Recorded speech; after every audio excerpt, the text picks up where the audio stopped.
कार्य कर रहे हो। महादेव को मांस और रक्त नहीं, दूध, धतूरा और बेलपत्र चढ़ाया जाता है। बस देवी, मेरी पूजा में अवरोध कर मेरा अपमान न करो। तो अपनी पूजा अपने शिवलिंग पर करो। शिवलिंग शिवलिंग होता है देवी, हमारा या आपका नहीं। महादेव तुम्हारे द्वारा चढ़ाई हुई इन दूषित वस्तुओं को स्वीकार नहीं करेंगे। देखना चाहोगी?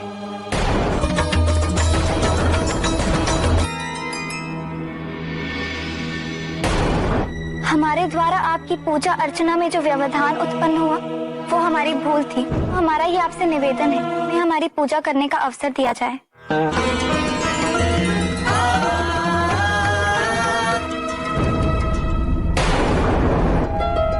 क्या कारण है कि महादेव ने आपका दूषित मांस स्वीकार किया और हमारे पुष्प नहीं? पूजा विधि से नहीं, भक्ति भाव और समर्पण से संपन्न होती है देवी। मैंने भी तुम्हारे समान कई विधि और प्रणालियों का अनुसरण किया है। अपने शरीर की अग्नि से तपस्या की, 2 वर्षों तक भूख और प्यास को तिलांजलि दे इस भक्ति भाव में डूबा रहा। सब भाव? शरीर से मुक्ति का भाव, दशवत्व की अनुभूति का भाव, संसार में समानता का भाव को सुंदर और पवित्र मानकर भगवान को अर्पित कर दी। किंतु उसे एक दिन वैसे ही छोड़ दो, उसे भी दुर्गंध आने लगेगी। ये पवित्र और अपवित्र का भेद भ्रम है देवी। इस संसार में जो कुछ भी है शिव का है, तो शिव का है, वो शिव है, अर्थात पवित्र है। आज हमें सत्य का परम ज्ञान प्राप्त हुआ है। हमें इस शरीर भाव से मुक्त होना ही होगा। हमें ज्ञान देने वाले गुरुदेव, हमें आशीर्वाद दीजिए कि हम अपने लक्ष्य को प्राप्त कर सकें। सदैव ये जानकर विश्राम करें कि कोई है जो सदैव उसका ध्यान रखता है।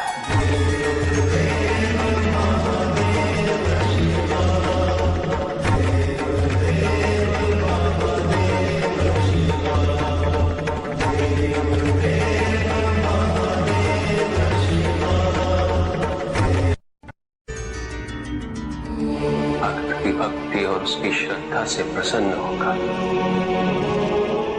उसके आराध्य उसे दर्शन अवश्य देते।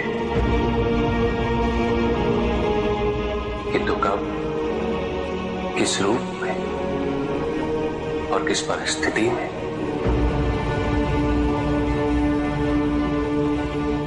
इसका पूर्व ज्ञान होना भक्त के लिए संभव नहीं होता।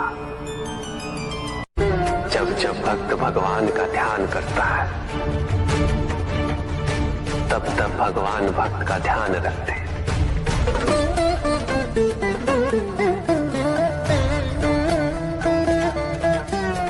किंतु जिस क्षण भक्त भगवान का ध्यान नहीं करता, तब भी भगवान भक्त का ध्यान रखते हैं।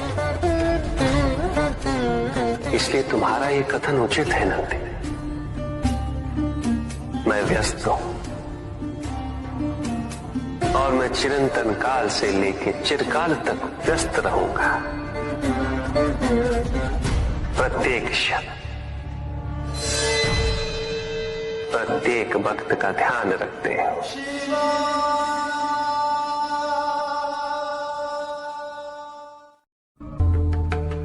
जिसके कारण स्वार्थ, विनाश, क्रूरता, अशांति और भय में वृद्धि हो, वह ज्ञान है। किंतु जो व्यक्ति को उदार, निर्भीक, सहनशील और विनम्र बनाए, वही ज्ञान है। अज्ञान की शक्तियां दुरुपयोग करने हेतु प्रेरित करती हैं, किंतु जो अपनी शक्तियों और अपने सामर्थ्य के प्रति अपने उत्तरदायित्व को समझाए, जो न केवल अपने अपितु अपने से पहले संसार के उद्धार हेतु प्रोत्साहित करे, वो ज्ञान है।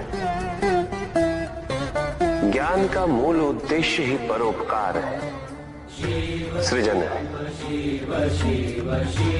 दूसरों की भावनाओं को समझना, उनका आदर करना, यही ज्ञान है।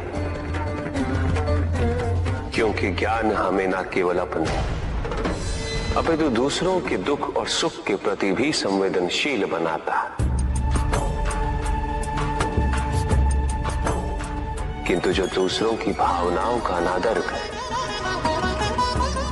उसे ज्ञान की श्रेणी में कैसे रखा जा सकता है?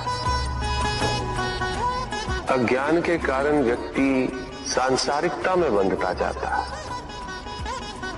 मोह माया में उलझता जाता है। अज्ञान परम सत्य से दूर ले जाने का माध्यम है, किंतु ज्ञान व्यक्ति को परम सत्य की ओर ले जाता है। ज्ञान मुक्तिदायक है, मोक्ष का मार्ग है, और इस मुक्तिदायक ज्ञान का सर्वोच्च रूप है आत्मज्ञान। और यही ज्ञान की पूर्णता भी है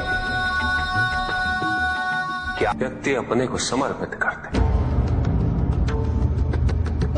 छोड़ दे अहंकार को, तो भ्रम की इच्छा ही पूर्ण होती है और अभी भी वही फलित हो रही है।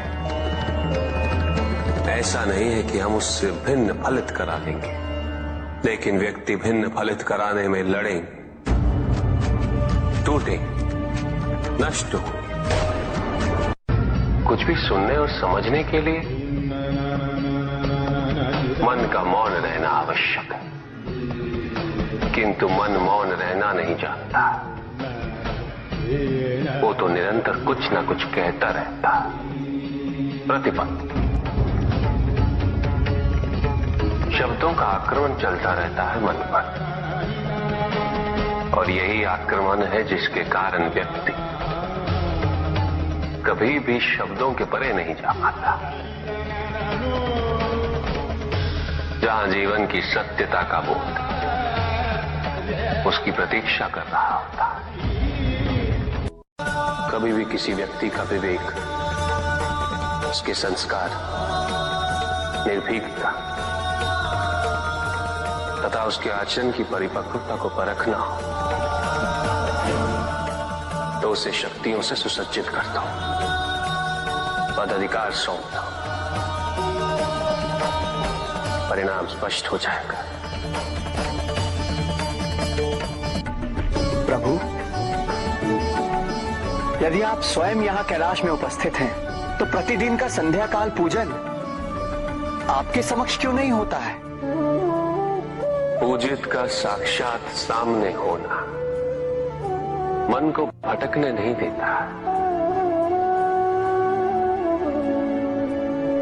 किंतु जो सच्चे भक्त हैं, भगवान तो उनके मन में, उनके हृदय में निवास करते हैं। जिनके हृदय में श्रद्धा है, उनके लिए पूजा करने हेतु अपने आराध्य का साक्षात सामने होना अनिवार्य नहीं।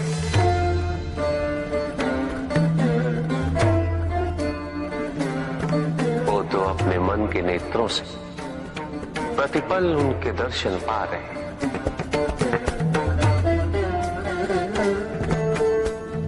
उनकी प्रत्येक अनुभूति में भगवान है।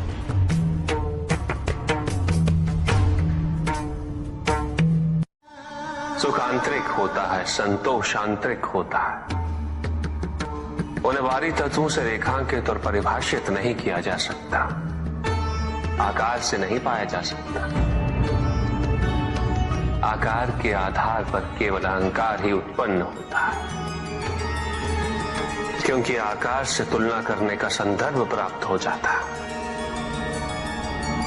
यदि तुम्हारा आकार छोटा है, तो तुमसे भी छोटा कोई ना कोई अवश्य होगा,